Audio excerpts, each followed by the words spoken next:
Sölvi Snær, þú ert einn af svona efnilegu strákunum sem að koma upp hjá Grindavík og hvað þínir jafnaldrar og félagar, þeir eru út á Spáni eða ekki, átt að vera komnir fyrir þennan leik. Hvernig svona líst þér á sumarið? Ég bara hrikalega spenntur fyrir komandi sumari. Já, eins og strákunum fastir í Barcelona í dag, það meira vesenni en við reynum ekki að lítið þessar afsakanir. Það bara áfram gakk. Ég bara spenntur komandi sumari. Og var þetta ekki bara flott frammistaða hjá okkur í dag? Þetta súrt að tapa, en þeir að gefa Valsmönnum sem Valsmenn allir sér örugglega var Íslandsmeistari í sumar ef maður þekki rétt, en þið gefið þeim bara hörkuleik eða ekki? Jú, það fyrst og fremst svona svekkjandi að fá þessi mörk á sig og svona ódýr mörk. Já. En jú, ég hrikalega stoltur af mínu liði og hvernig við spilum þetta. Segðu mig, þetta undirbúningstímabil núna með í fyrra, þetta var væntanlega mjög erfitt í fyrra og þið eru með heimavöllin ykkar inn í Safamýri. Hefur ekki þetta undirbúningstímabil verið allt öðruvísi? Jú, eins og við höfum rætt okkur á milli, ég sagði margoft, þetta allt annað fílingur yfir þessu. Sérstaklega eins og bara að spila vel, spilum mikið betur. Við erum að ná í fín úrslit. Gekk ekki eins vel í fyrra en það allt annað andi yfir hópnum. Það svona. Já, og með fullri virðingu fyrir útlendingunum, þetta var dálítið mikið útlendingum í fyrra.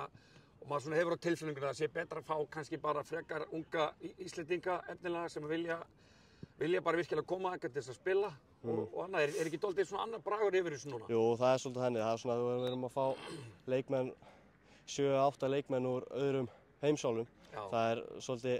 Það erfitt að búa til lið. Það erfitt að búa til lið. Það svona sem einkennir okkur núna bara þessi samheldni í liðinu og þessi kraftur sem kemur úr Íslendingunum. Já. Og svona með við undirbúningsleikina, hvað er raunhæft markmið fyrir ykkur fyrst í sumar?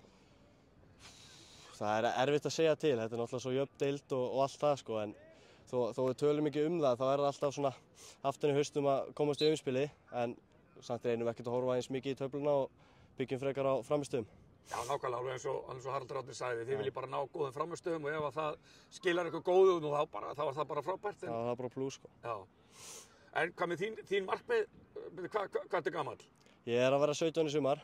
Ertu að verða, þú ert ekki eins og komið með þetta bílpróf? Nei, það kemur seinna. Og bara komið með, hvað ertu bara orðin, bara algjörlega fastur í liðinu eða? Já, ég lít á mig þannig sko. Ok, og hver eru þín markmið?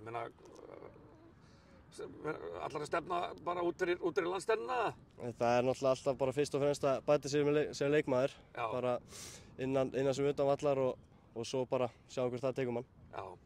Og svona enda takmarki væntanlega að verða atvinnumaður hjá United. Þú ert United maður. Já, að sjálfsögðu. Það er alltaf lokamarkmiði. Frábært, takk fyrir. Takk fyrir.